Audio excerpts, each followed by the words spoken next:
Olha, meu caro espectador, caro ouvinte do Morning Show, seja você um psicoterapeuta, um aspirante à profissão ou um curioso quando o assunto é a psique humana, o papo que a gente vai levar agora certamente, olha, vai te interessar, hein?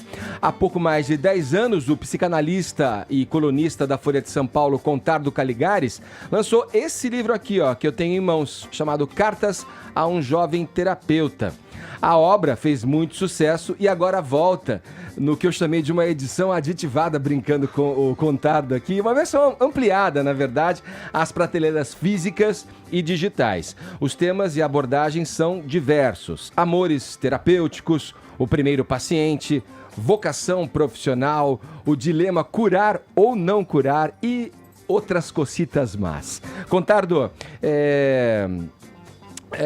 primeiramente, seja bem-vindo aqui mais uma vez ao Morning Show, é um prazer receber, sempre rende muito aprendizado as conversas com você. Prazer é meu. Agora eu quero perguntar o seguinte, o Contardo de hoje é muito diferente do Contado de 10 anos atrás, quando você fez e lançou a primeira edição desse livro, Cartas a um Jovem Terapeuta? Que boa pergunta. Escuta, sim, de um certo ponto de vista, mas isso não vou entrar nos detalhes sórdidos, mas fora isso que se chama envelhecimento, não é muito diferente no fundo. De 10 anos atrás, não. Tem, sem dúvida... A gente ganha, né, com o tempo de clínica. 30 anos de clínicas e 40 anos de clínicas não são a mesma coisa, são Sim. mais... não é tanto um saber técnico, é que são mais centenas de vidas que passam a fazer parte da tua, né? Uhum. Então, porque são vidas que você acompanha, então não tem um amadurecimento que não para. Eu fico imaginando, Contado, quando eu enumerei aqui alguns dos temas abordados por você no livro, né, eu disse lá, só para rememorar e dar o contexto da minha indagação, você fala em amores terapêuticos, o primeiro paciente, vocação profissional, dilema de curar ou não curar, deduz-se aí, a leitura que eu faço é que você, obviamente, já passou por todos esses itens ali, nos quais você sem dúvida, se aprofunda ali, claro, né? Claro. A questão de apaixonar-se pelo paciente. Sim. Eu tenho interesse nesse tema porque é até um clichê. É até um clichê dentro do mundo da terapia, né? Queria que você falasse, se você ficar, obviamente, confortável em falar sobre isso. Não, fico totalmente confortável. Escuta, a primeira coisa que precisa dizer é que os amores, digamos, terapêuticos, ou seja, o que a gente chama tecnicamente o amor de transferência, né? A ideia do amor de transferência é que você acha que se apaixonou pelo seu terapeuta, e, na verdade, alguém poderia dizer, não é bem isso, você, na verdade, está amando a sua avó, mas na transferência analítica está tomando o seu psicanalista ou a sua psicanalista como substituta e companhia. Esse entendimento pode ser verdadeiro, mas o que acontece é que é sempre verdadeiro. Quando você ama alguém, mesmo fora de qualquer terapia, você ama essa pessoa por uma série de razões que provavelmente não tem nada a ver com essa pessoa. Então, não faz muita diferença que isso aconteça numa cura analítica ou não. Verdadeiro, você diz no sentido de ter um sentimento ali, independente da qualidade desse sentimento. Sim, mas mesmo um sentimento de qualidade boa, você sabe, não sei, quase qualquer mulher, quando se apaixona por um homem, tem algo naquilo que é uma parte do seu amor de filha pelo pai. E aquilo vai ter sempre na vida dela. E isso não, os complexos, o Édipo e a Electra... Claro, mas não compromete a qualidade do amor, nem a qualidade da vida que podem ter juntos. A única diferença é que a gente diz, geralmente, se dá para resumir muito essa questão, o que a gente diz é que é mais fácil encontrar um bom amante e um bom companheiro, ou uma boa amante e uma boa companheira, do que um bom analista ou uma boa analista. Então, como você não pode continuar analisando a pessoa com quem você se acasala, então tem que considerar que se você vive uma experiência amorosa, você perde um analista ou analista. Ou analista. E isso é uma perda séria. Agora, alguém sempre pode dizer, Se for o encontro de uma vida, aí isso Sim. pode acontecer, aí faz sentido. O que não faz sentido é imaginar o psicanalista galinha ou a psicanalista galinha que senta em cima Mas do eu posso paciente. suspeitar, então, que esse encontro a partir de um amor terapêutico, ele vai acabar irremediavelmente num terapeuta? Não obrigatoriamente. Escuta, tem muitos casos. Tem um analista suíço que é muito famoso, aliás, que se chamava Raymond de Saussure, ginevrino. E ele casou, não me lembro mais, mas acho que com 7 pacientes, sucessivamente, não contemporaneamente. Tanto que foi chamado Divã Terrível. Divã Terrível, ótimo. Contardo, a gente falando aqui sobre amor, né? O fundador da psicanálise, né, o Sigmund Freud, ele tratava do sexo como uma força motriz, né, da humanidade. Então, esse é um tema sempre presente. Sim. Então, eu queria saber que, diante de uma realidade infinitamente mais complexa que aquela que ele experienciou, né, no começo do século XX, se o sexo, na sua visão, ainda tem esse protagonismo, né, na psique humana, e o que caracterizaria, na sua opinião, a sexualidade contemporânea?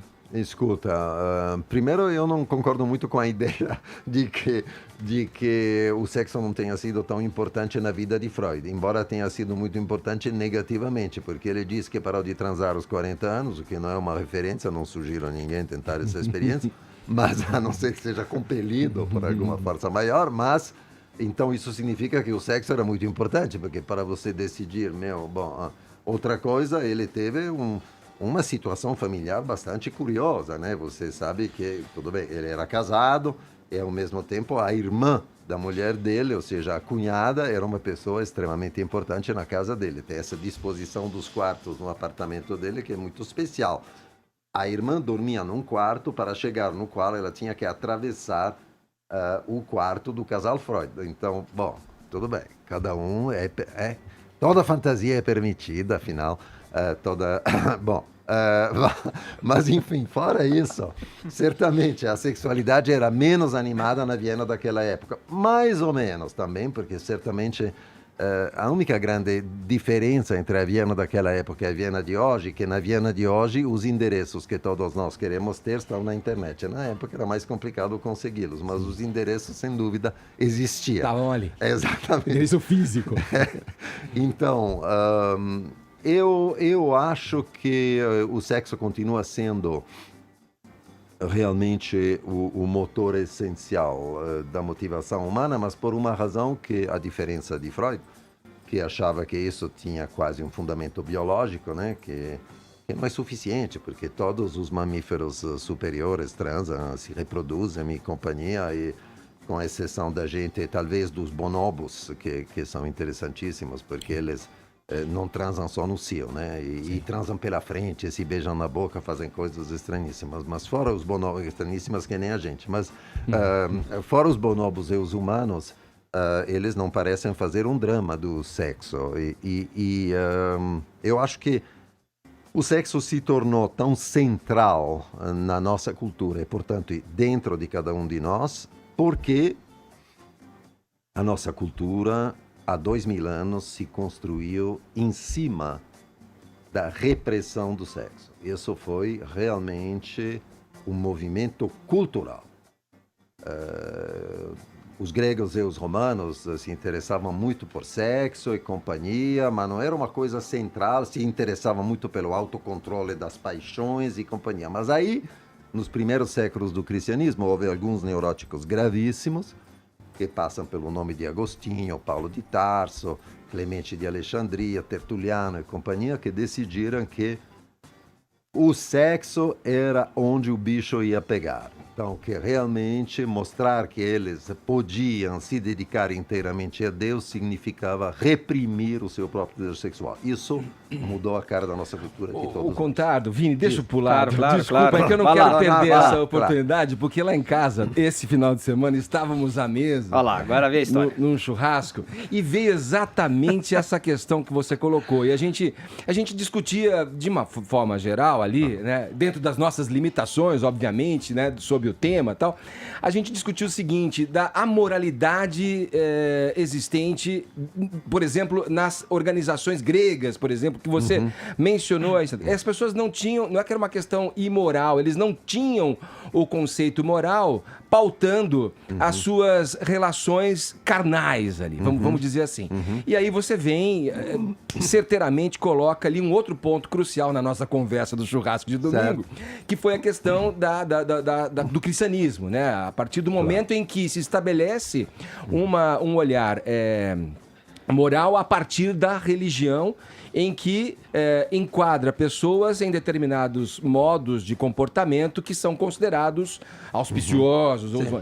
Então discutimos sobre isso. E aí veio a questão da essa palavra é difícil, pluralidade, que hoje é tão discutida, dos gêneros, das questões inerentes do corpo físico, da psique, né, voltadas à questão sexual.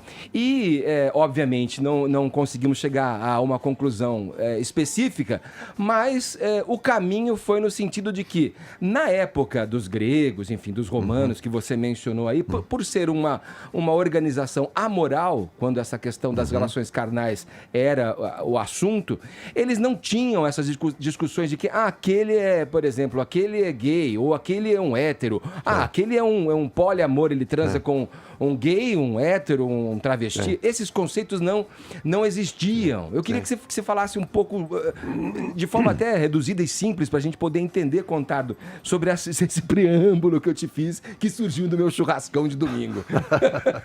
Fritando, assando a carne. É exatamente disso que se trata, mas de assar a carne. Mas eu tenho um extremo carinho pelos romanos, sobretudo.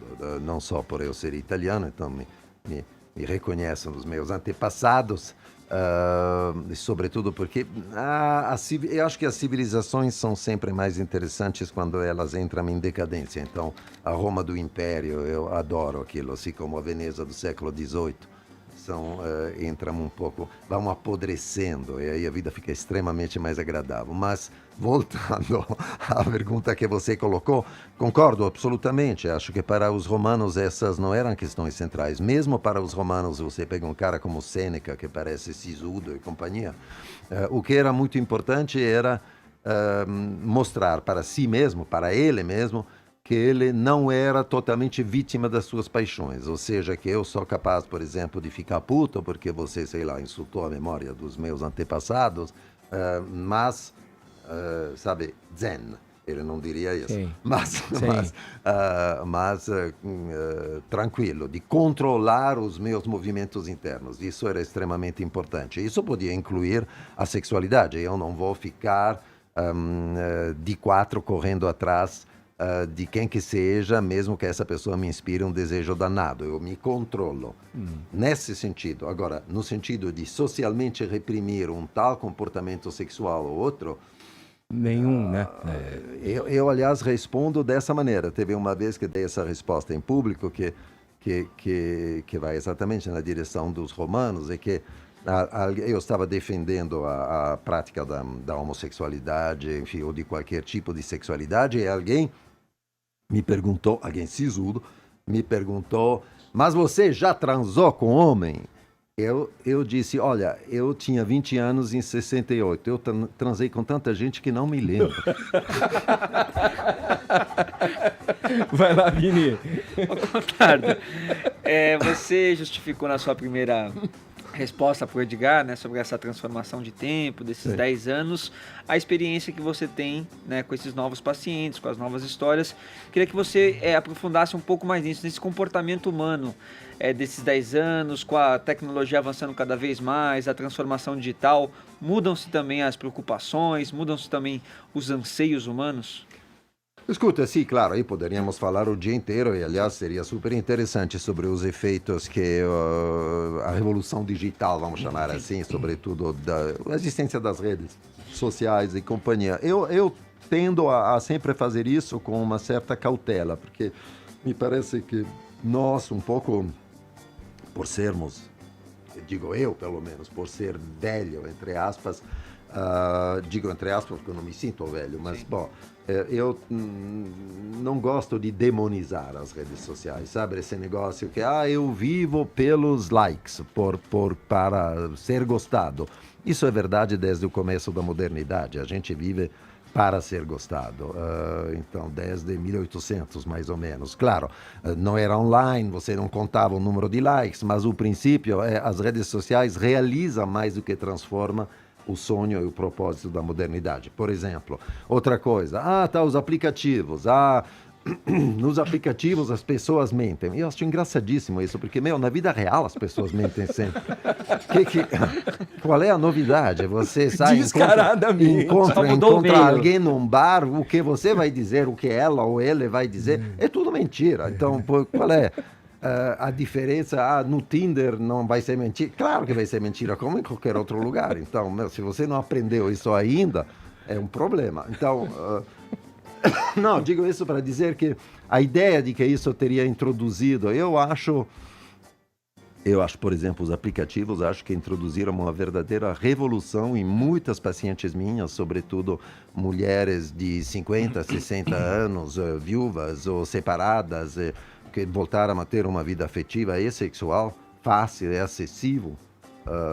Graças aos aplicativos. Realmente, os aplicativos, eu agradeço a cada dia que aquilo existe. Contador, eu queria retomar um tema que você abordou, que é o cristianismo, né? A gente falou aí da moralidade cristã e do controle, né, que ela exerce, né, sobre os ímpetos sexuais, mas também sobre a filosofia cristã se ergueu a sociedade ocidental, né, que já está contabilizando aí seus 2000 e tantos anos, e elevou a humanidade a um estado de prosperidade, né, falando aí do ponto de vista de saúde, de realizações e tal. Sob a amoralidade, aqui não estamos falando imoralidade, né, vamos falar amoralidade greco-romana, as civilizações elas foram muito prósperas, mas elas duraram aí menos de 1 milênio. Então a pergunta é a seguinte, na sua visão, né, e científica, né, o cristianismo, ele fez mais bem ou mais mal para a civilização? Escuta, eu tenho uma visão da história, esse é um dos temas que mais me interessa nesse momento. Dos últimos 5 ou 6 anos, o tema da sexualidade que você me perguntou e da psicanálise, ele, aliás, é objeto de uma das novas cartas no Cartas, né?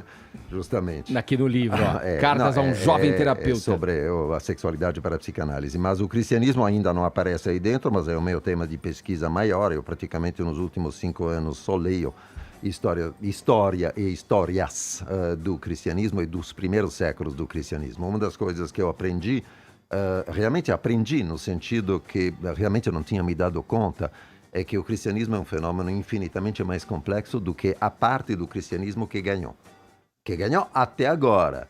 Se você pega os agnósticos nos 5 primeiros séculos, o movimento do espírito livre do século V ao fim do primeiro milênio, é um cristianismo completamente diferente. Por exemplo, teve muitas pessoas durante o primeiro milênio da igreja que diziam que, afinal de contas, se Cristo tinha vindo para que nossos pecados foram perdoados, então não tínhamos mais pecados, então a gente podia fazer, do ponto de vista inclusive sexual, absolutamente o que queria, porque estava perdoado de antemão. Essas pessoas foram massacradas, silenciadas, negligenciadas, até a gente esquece, 300 anos antes de Freud escrever um texto como O Futuro de uma Ilusão, denunciando a religião. O contado isso na área do Caio chama-se habeas corpus preventivo. Habeas corpus preventivo. Na religião, que você está falando, já é uma Exatamente. Digo, mas 300 anos antes de Freud, as pessoas eram queimadas vivas, destroçadas em praça pública, com aplauso do público, porque tinham dito que, quem sabe, Deus fosse a mesma coisa que a natureza. Digo, Giordano Bruno, Salvini, são listas enormes.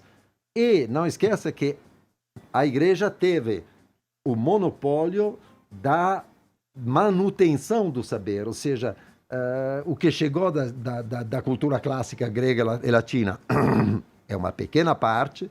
Os monges copiavam, mas copiavam muito pouco, e copiavam às vezes escondidas. E o que chegou do cristianismo, que pensava diferente do cristianismo que ganhou, também foi totalmente cortado. Então, o cristianismo é uma coisa mais complexa do que simplesmente a voz a voz da Cúria Romana ou mesmo de Lutero e companhia. Em épocas de manifestações efervescentes, deveríamos sair às ruas para pedir que o Vaticano libere o conteúdo daquela biblioteca secreta deles lá. Totalmente.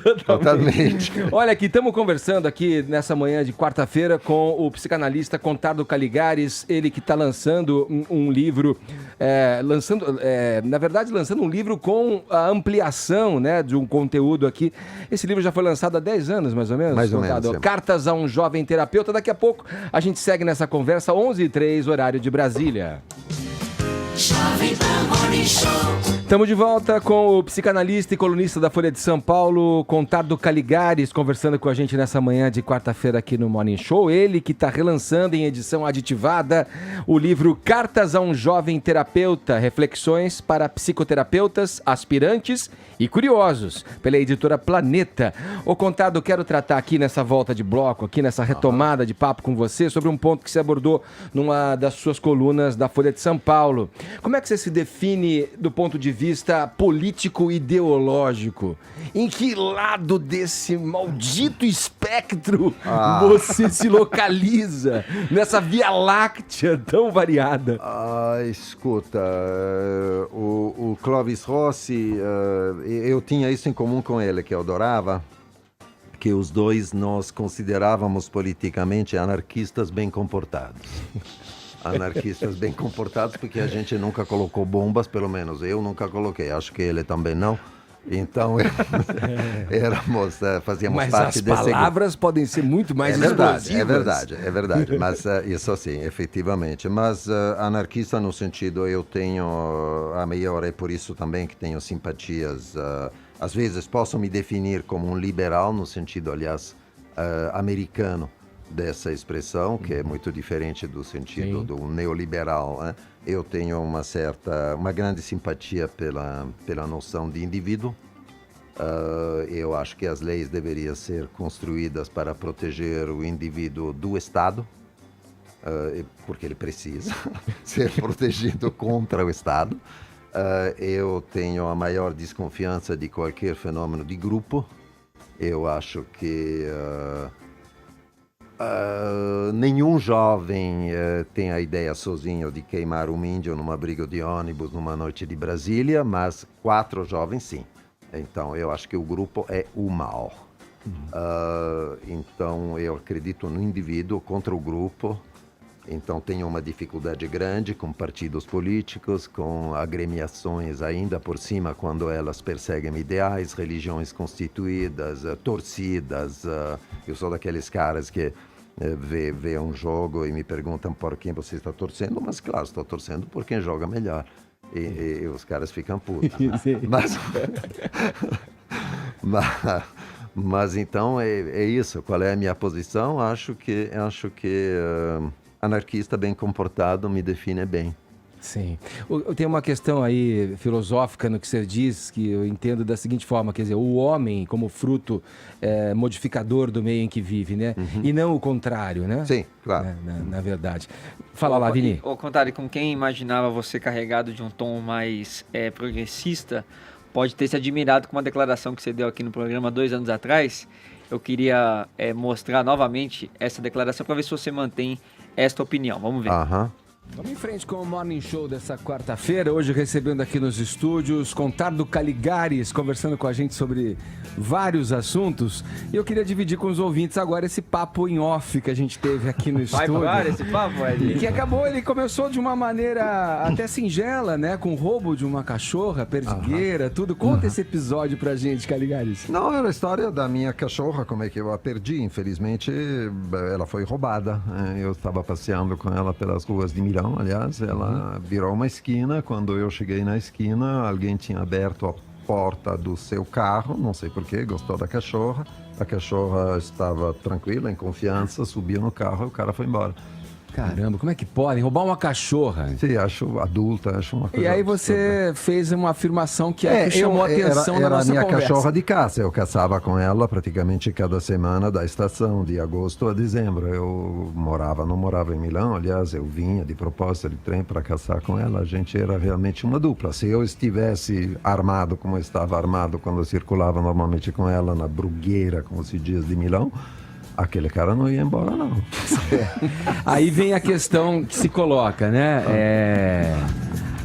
Essas últimas manifestações que aconteceram aqui, entre as suas pautas ali, de uma maneira até mais tímida, mas estava presente ali, a questão do armamento de civis também, né? Na questão da defesa. Revogar né? o estatuto. Revogar o estatuto, né? Por que o bandido, aquela história, que tem a arma e o cidadão de bem não tem a arma para se defender. O que você pensa a esse respeito? Escuta, primeiro eu penso que, se não me engano, o resultado do referendo não foi respeitado, né?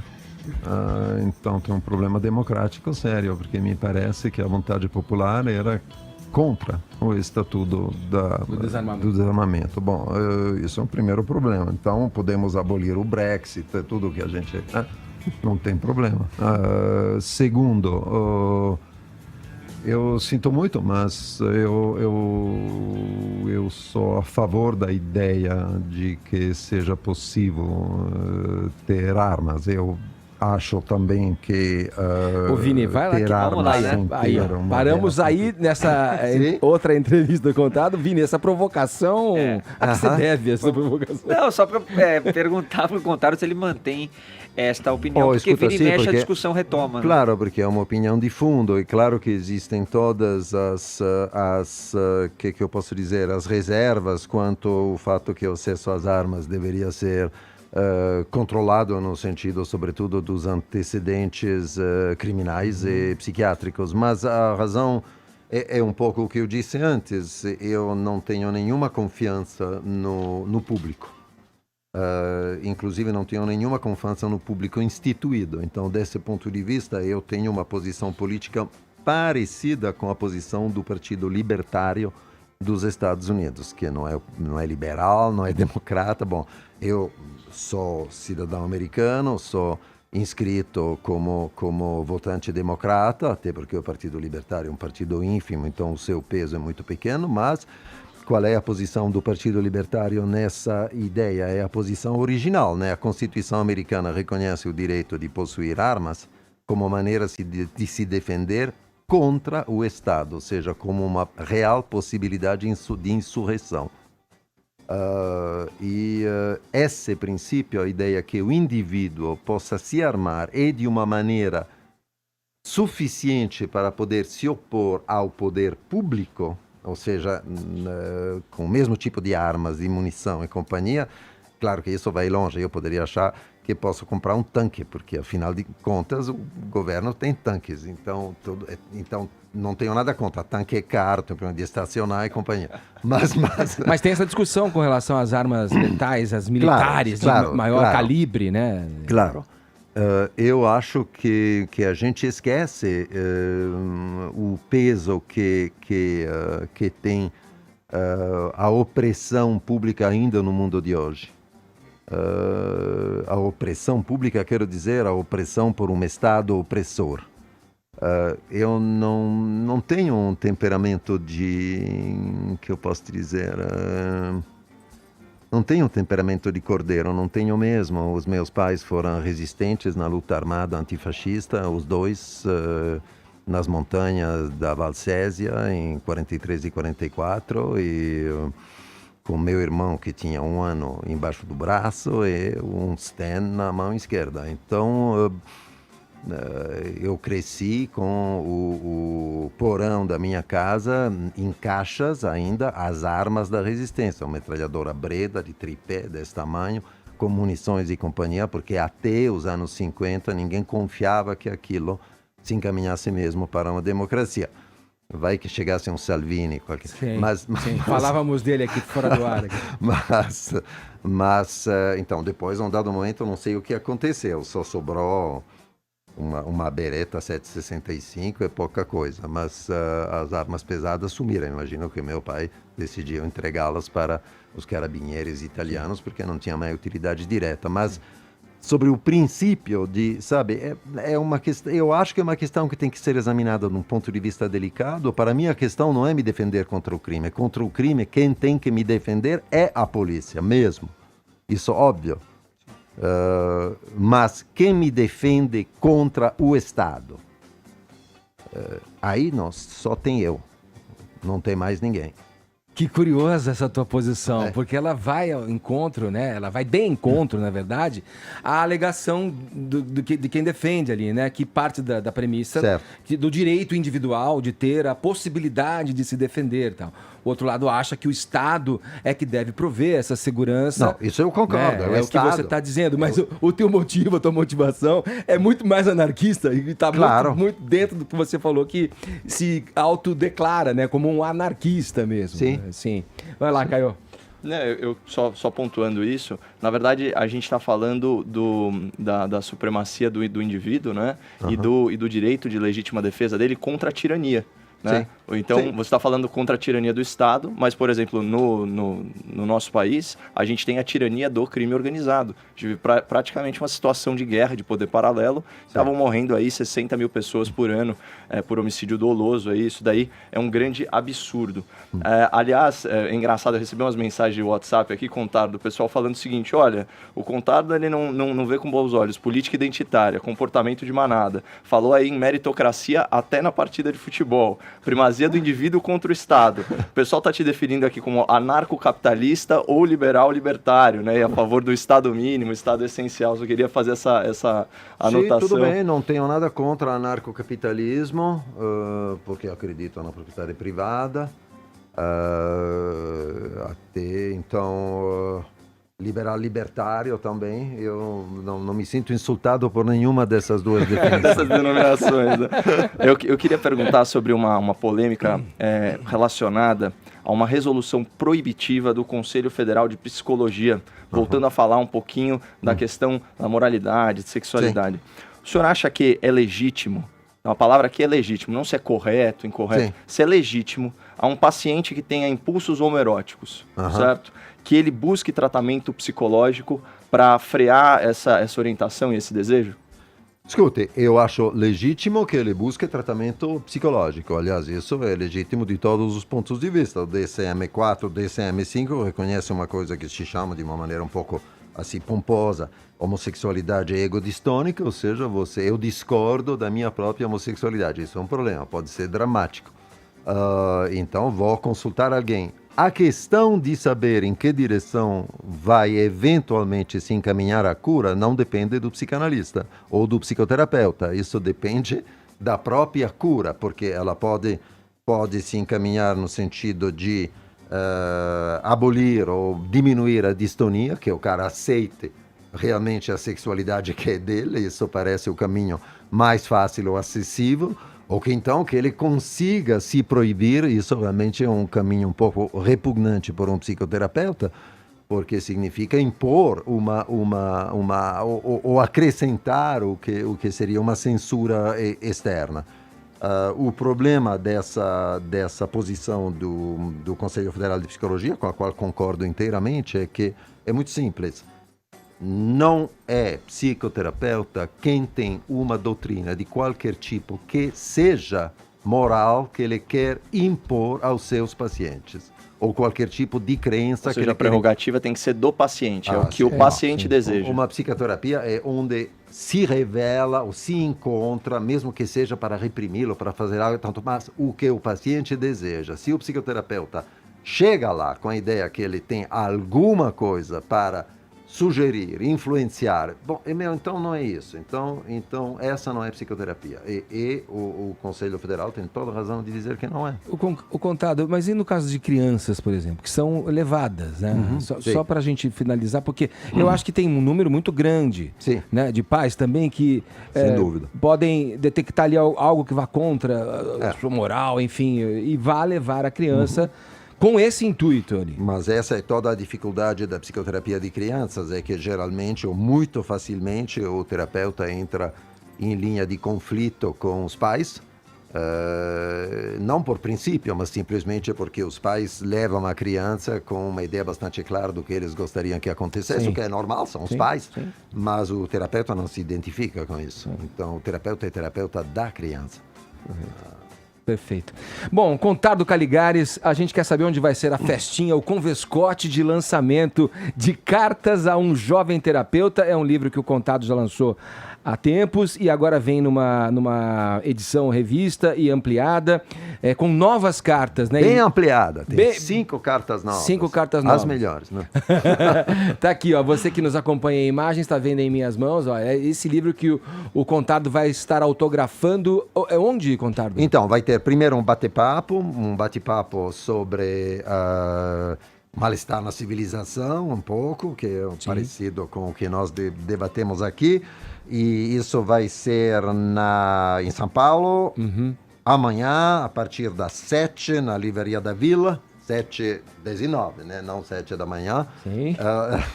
Livraria da Vila, da Fradique Coutinho. E depois vai ter 1h30 de bate-papo e acho que eles estão distribuindo senhas para poder entrar, que é um espaço, mas acho que dá para também Claro, abarcar todos ali, né? e depois vai ter, sim, imagino, aquela coisa, né?